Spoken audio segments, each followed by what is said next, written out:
We're going to hear our word today from the book of Daniel, chapter number 3. We are going to read several verses from verse 19 to verse 25, and we are going to hear what the Lord wants us to hear today. Daniel chapter 3, 19 to 25, it says, Then Nebuchadnezzar was full of fury, and the expression of his face changed toward Shadrach, Meshach, and Abednego. Therefore he spoke and commanded that they heat the furnace 7 times than it was usually heated.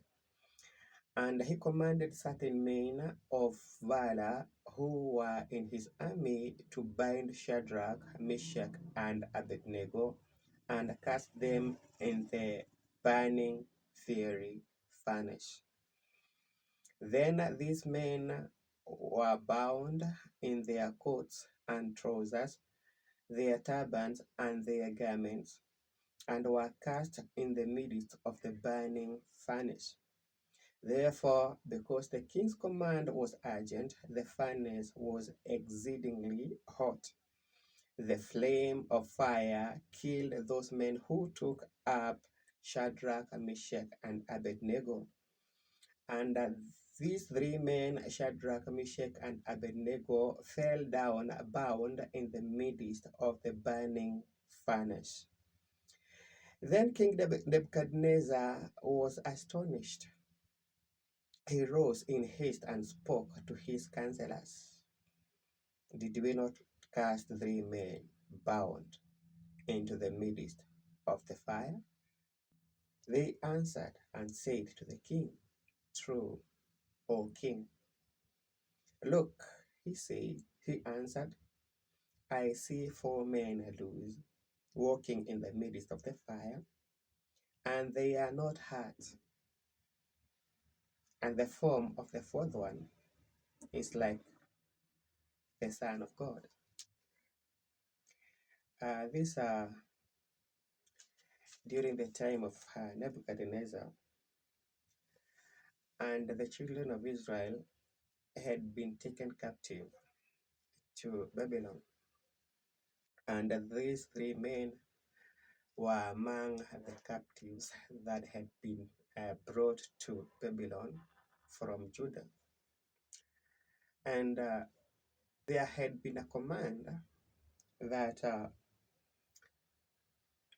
everyone should worship an image that had been erected by Nebuchadnezzar, and whoever will not obey this command will be put into a burning furnace.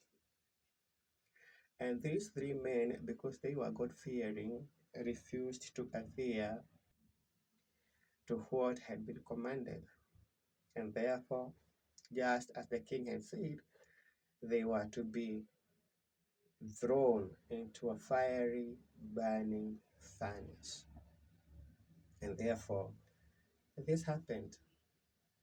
But I want you to underline the reason as to why these men were thrown into the burning furnace. It was because that they refused to obey the command of the king and insisted on worshiping the only true God they knew. But despite refusing to obey the commands of the king and insisting on worshiping God, they still landed in the fire. A king has commanded something, but because you are God-fearing and you will not go against your God, because of that good act, you find yourself in the fire. This is what we are talking about today. That when approaching God, it is not our good acts that can vindicate us.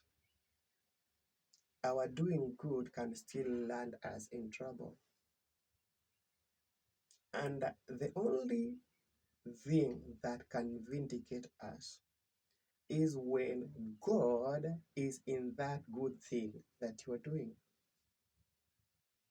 Because we say they are doing good did not prevent them from landing into the fire. But they were only vindicated when God came to be with them. Because Nebuchadnezzar here says that the fourth man that came to join these men was like a son of God. And basically, that's what we are talking about.